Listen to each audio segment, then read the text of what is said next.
Man, I've not done a video in a while. And to think about it, this is my first video of this year. And I've been thinking about what topics I was going to discuss, for this year, and I just playing over and over again of what to think of and what to say, because I was kind of going through a what you'd call, I guess, a writer's block. I could not figure out what it was that I wanted to talk about. But I'm going to mention about my heritage and what I feel. And I've spoken about this topic before, and how I don't like to be referred to as black because I'm Ethiopian, and that there is a difference. And I'm going to explain the differences. African American refers to black as in black American culture, and that is a culture that is on its own, that has a very rich history that goes back more than 500 years into slavery and other things. I'm Ethiopian. We have a different culture.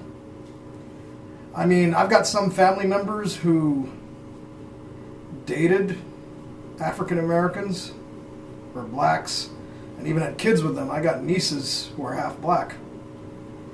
But it's not the same. You can't categorize every country that's of color or that has dark skin like me as being black. You just can't do that.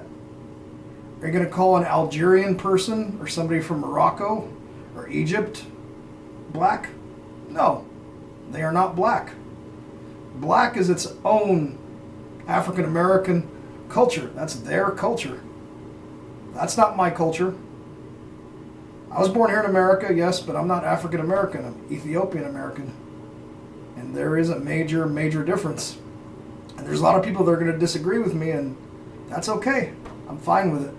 However, do not call me black when I say I don't call myself black. People will label my papers black, but others will put other. So it's a real mess with what my identity is and what people perceive me as. And I hate when people categorize me and put me down as black, because I'm not black. I don't identify as black, and I never have. Does that make me racist for doing so? Absolutely not. I have the right to identify as what I want to identify as. Just like there's people who are transgender that are males that think they're female. If they want to identify as that, that's their right. Just like I don't have to identify as black. And don't call me black, because I'll beat your ass for it, more or less.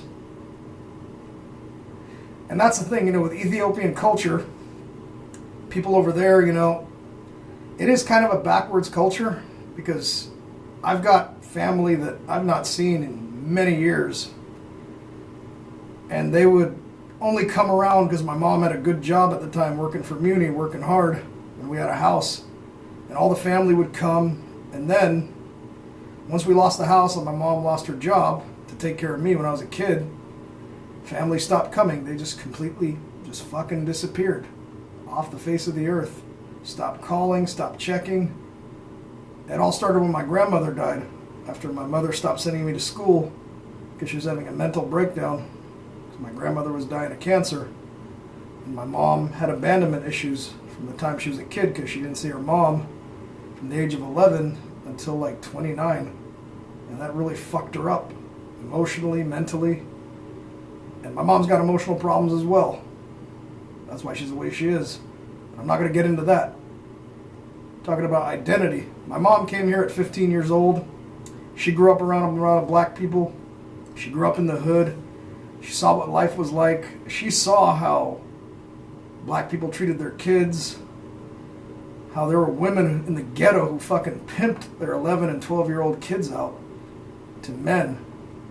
I mean, to me, those women should be fucking shot fucking dead and hung and then set on fire for allowing that.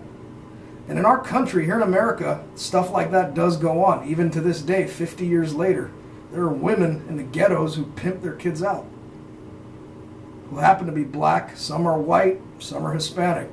They come in every colors, but that part of living in the ghetto, that does happen. I've seen girls who were underage when I was underage, going around pimping themselves out because their parents would pimp them out. And my mom was not lying about that. It was absolutely true.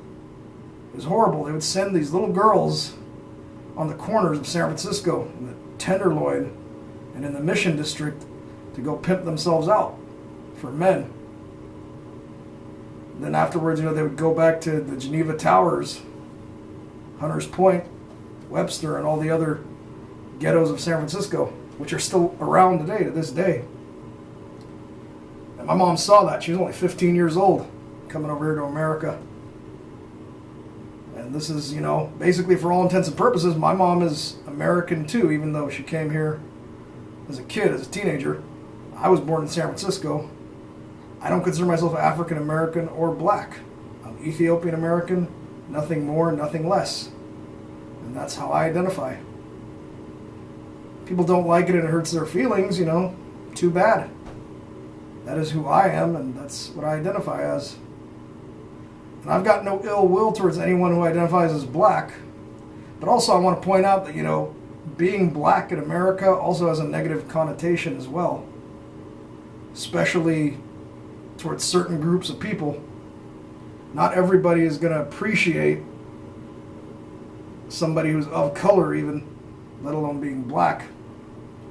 And this is the way it is. We're always going to have a prejudiced world for as long as civilization goes on. And that's just the way it is, no matter what.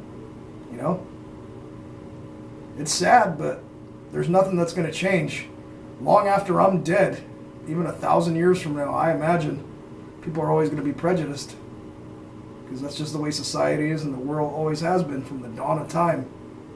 Everybody always has a favorite, a preference. Just the way it is.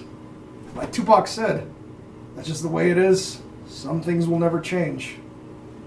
And that, my friends, is all for now.